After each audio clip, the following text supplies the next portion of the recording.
لأعبر عن معاناتي في قالب الفن. إذا هذا التداخل بين المثقف والأصول الاجتماعية هنا الأصول الاجتماعية التي ينحدر بها السيد الأرجوني هو ثم الأمر يتعلق بالوالدة كان عامل داخل نفس المناجم عاش نفس المعاناة. نجد هذا القول بشكل في الصفحة 29 من الرواية.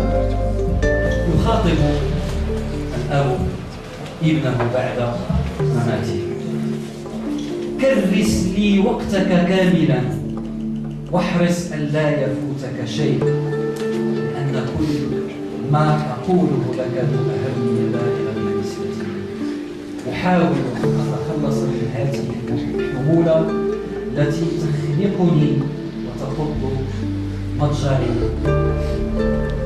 ثم يقول له: لا يمكنك، العامي يخاطب الابن، لا المثقف الروائي، لا يمكنك أن ترتاح أيها المثقف. لا تطرح قلمك، اكتب بأسرع ما يكون، الوقت لا يرحم، قدم لي هذه. لا أطلب منك أن تهدم طبقة من البسيط، التمس ببساطة رصف الجمل. اكتب إذن، لا تختزي أو لا تختار الكلمات ذات الرنات الخالة. احكي عن طبع دون تكلف.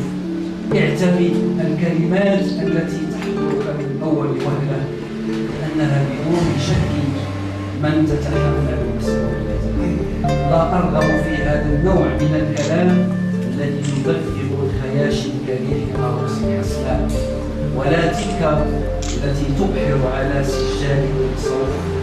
أريد كلمات أمضى من حوافر صخرة البرازيل ونتوءات كلمات منحوتة من صخرة السليم.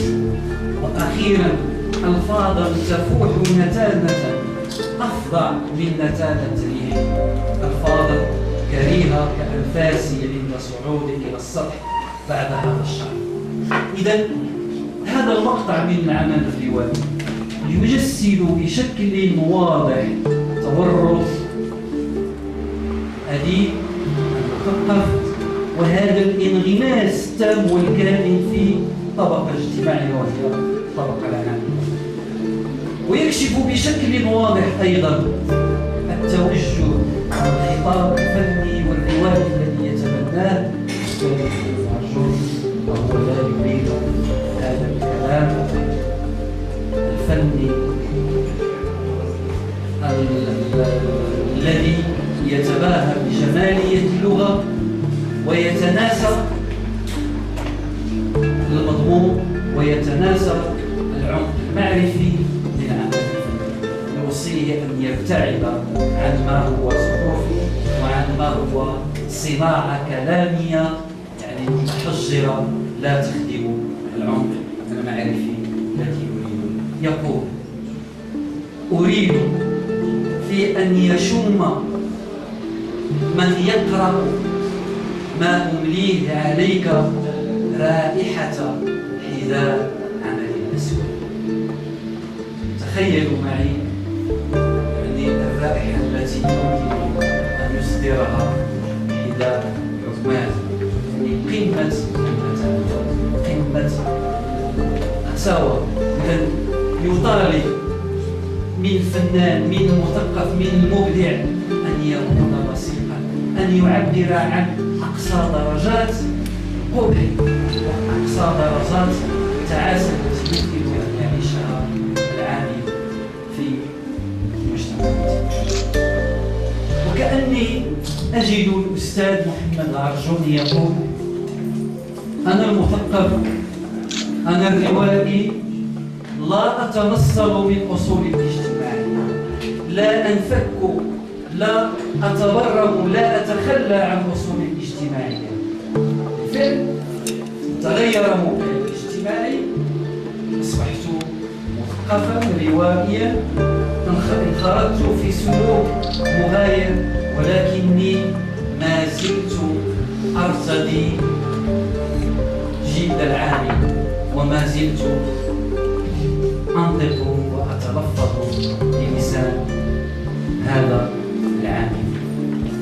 سأوقف عند هذه النقطة حتى أتيح الفرصة للمتكلمين. والسلام عليكم ورحمة الله.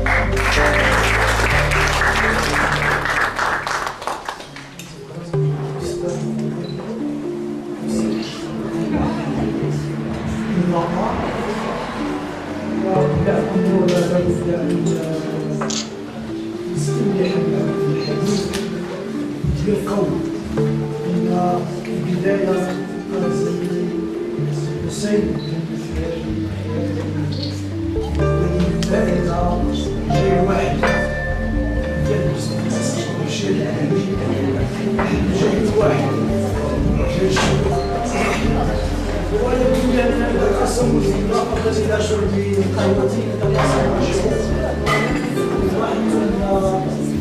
الحديث عن الجهالة ولا ايضا كذلك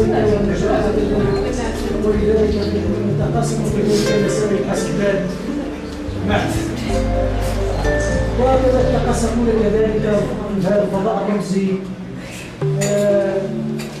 استخدام التراث اليوناني، التراث العقلانية، هذا شيء جميل، من أزياء ليسي والحسن التبياني إلى أنفيولوس الصباح المتعجب بأجمل هذا المسائل. نمر بعد هذا إلى قراءة سيولوجية برواية مع الأستاذ الشيخ الكريم زميلي الفاضل السيد فؤاد الحمدوني الكريم.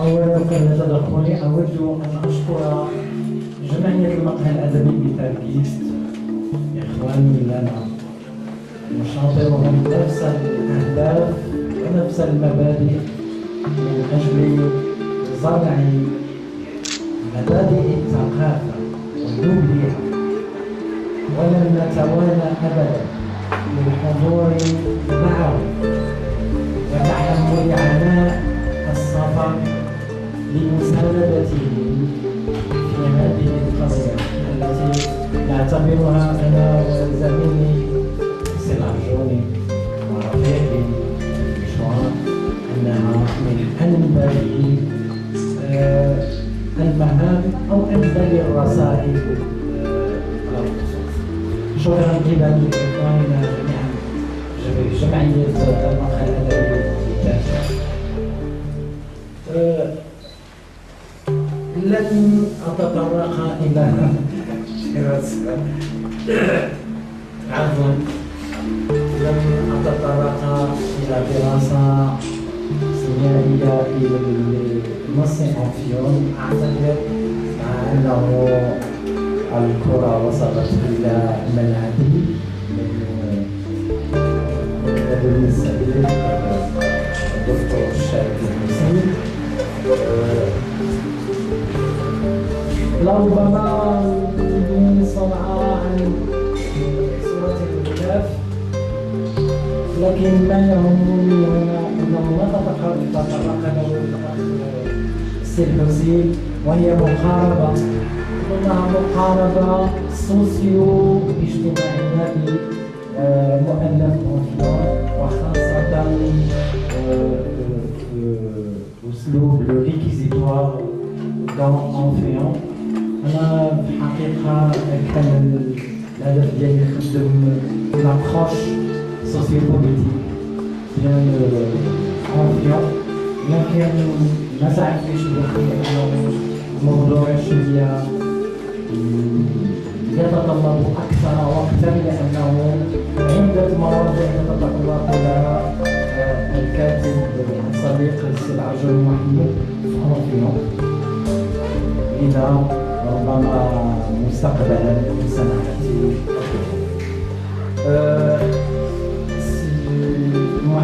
C'est le roman Orphéon, matricule 48-92,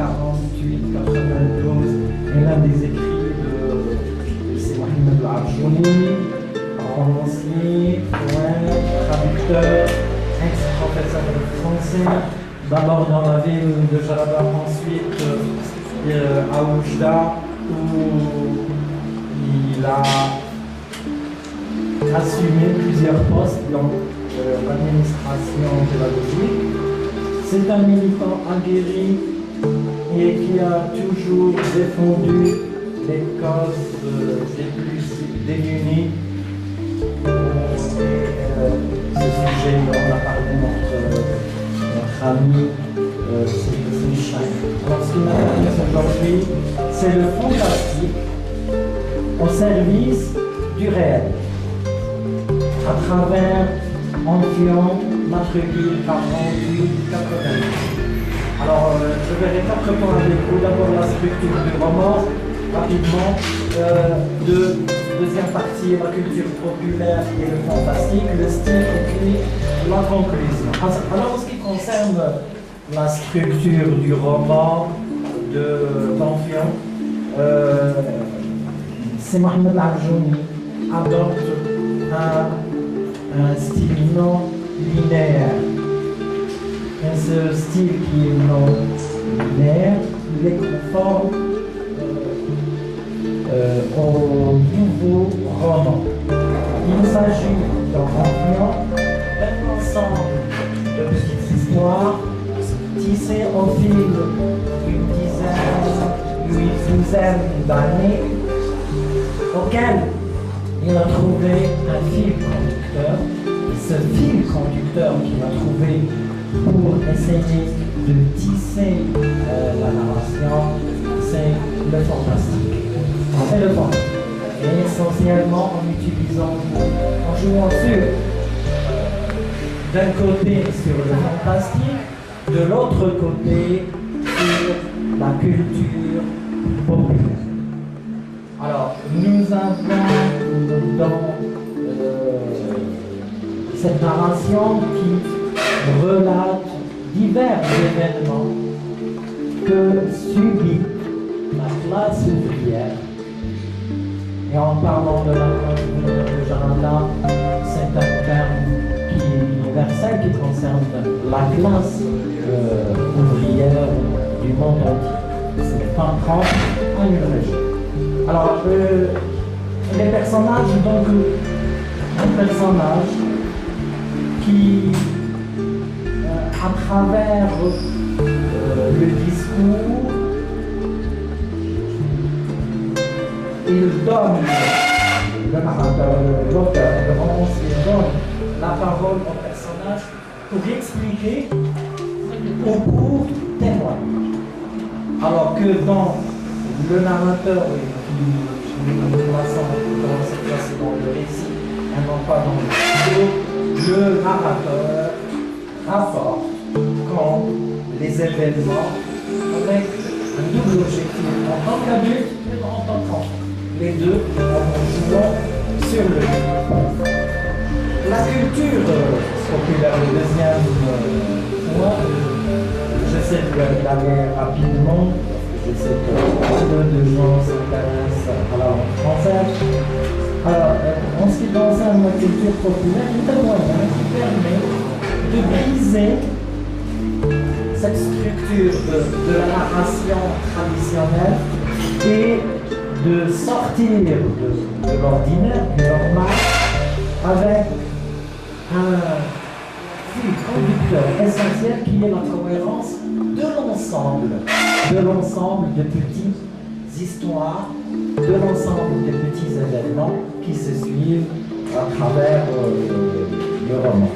Alors, à titre d'exemple, le fantastique, des morts qui parlent, le Jim Chanharouge, le compromis de la dizaine de jours, et puis l'utilisation du conte et de la culture populaire, exemple de Friedrich.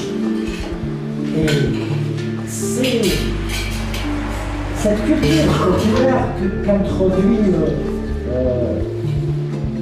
le romancier, c'est Mohamed Al-Arjouni, et je rejoins le raisonnement de notre camarade, notre ami Simahni Hussein Chahil. Ça représente un côté de l'esthétique, de la beauté de l'écriture, parce que ça apporte un peu le rire, ça apporte l'histoire, ça apporte autre chose pour pouvoir sortir de la misère, pour pouvoir effriter cette noirceur des bottes de l'ouvrier, justement. Et pour compenser un peu, c'est vrai qu'on ne pourrait jamais compenser le malheur, la souffrance de l'ouvrier, l'exploitation de l'ouvrier qui est exploité. Mais le conte de cette culture populaire apporte un peu de sourire au bout des lèvres du malheur, le dérive.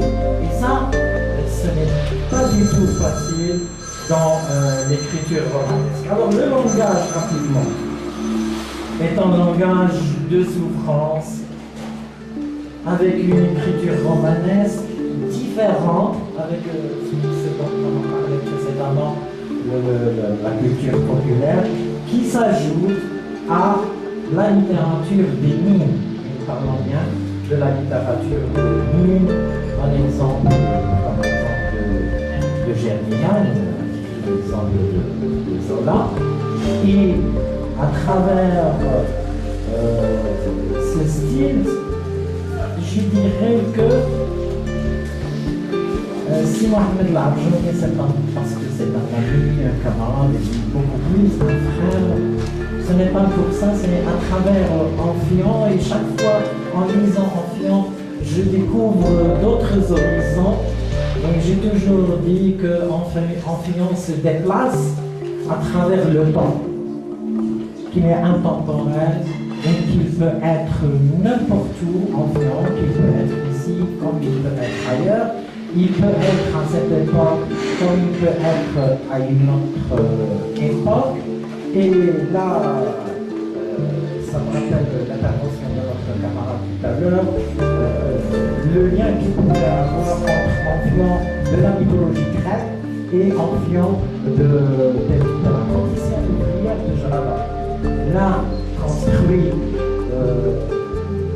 des bâtiments uniques et l'autre construit d'une part Vassilikos dans ses mouvements, la misère, et qui construit le capital des explorateurs, le capital, la richesse, les gens qui s'enrichissent au dépens de la classe ouvrière.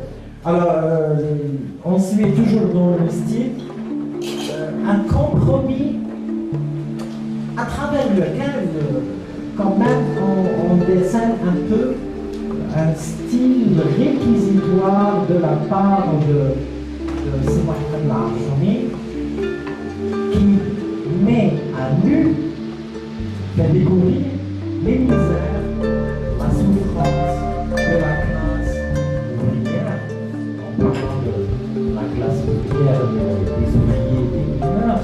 Il s'agit de toute la société qui vit cette misère, qui vit cette noirceur. D'ailleurs, si on essaie de voir la couverture de l'édition française, la première édition, ce remblai qui représente cette noirceur, c'est la noirceur générale. C'est la misère au niveau de toute la ville. Tout le monde est exploité et tout le monde vit dans la misère. Alors avant de céder la parole, je voudrais redire que c'est écrit, cette œuvre d'Amphion nous rappelle automatiquement les écrits de Gabriel Garcia Marquez dans 100 ans de solitude, et ça met en valeur la culture locale comme moyen d'universaliser, de rendre universel tous ces fléaux sociaux à travers le fantastique, et essayer de vulgariser, entre guillemets, cette misère pour essayer de la véhiculer à tout le monde, pour que tout le monde puisse en prendre conscience, pour que tout le monde puisse la comprendre. Je voudrais, avant de rendre le micro, saluer respectueusement notre ami romancier pour l'effort. Il faut revenir plusieurs fois enfin pour saisir cette dimension humaine qui caractérise l'auteur. Une dimension noblement, je dirais, humaine, avec une charge d'engagement, de militantisme pour au moins crier, pour au moins réclamer, pour au moins dire ce qu'il en est et essayer de faire sentir ses souffrances au niveau de toute une vie. Quand nous parlons de l'amour de Jardin, nous parlons de la souffrance de nombreuses familles. Alors, je vous remercie. Je remercie beaucoup.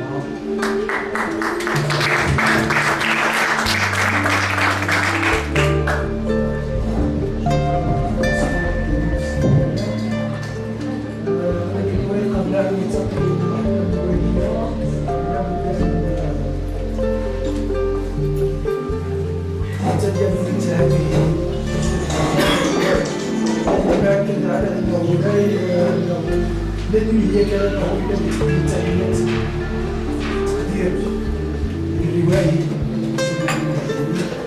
كذلك بدوري الأمر الروائية إلى بتقديم كذلك تحية حارة الأستاذ الإعلامي ليس فقط لأنه شارك معنا في تجربته الأولى في هذه وأنه كذلك هذا إلى أن يشارك المرة الثانية وباستخدام وهذا فجأني باستخدام اللغة الفرنسية في المدرسة.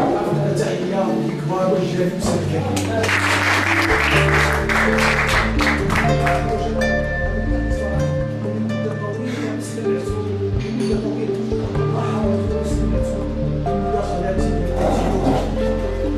ومن أعجبني هذا وأود لو يعمل أستاذنا معنا في لقاءات مقبلة يحضرها طلبتنا وتلاميذتنا ليعرف ويلاحظ ويشاهد بنفس ماذا كان ينتج التعليم القديم.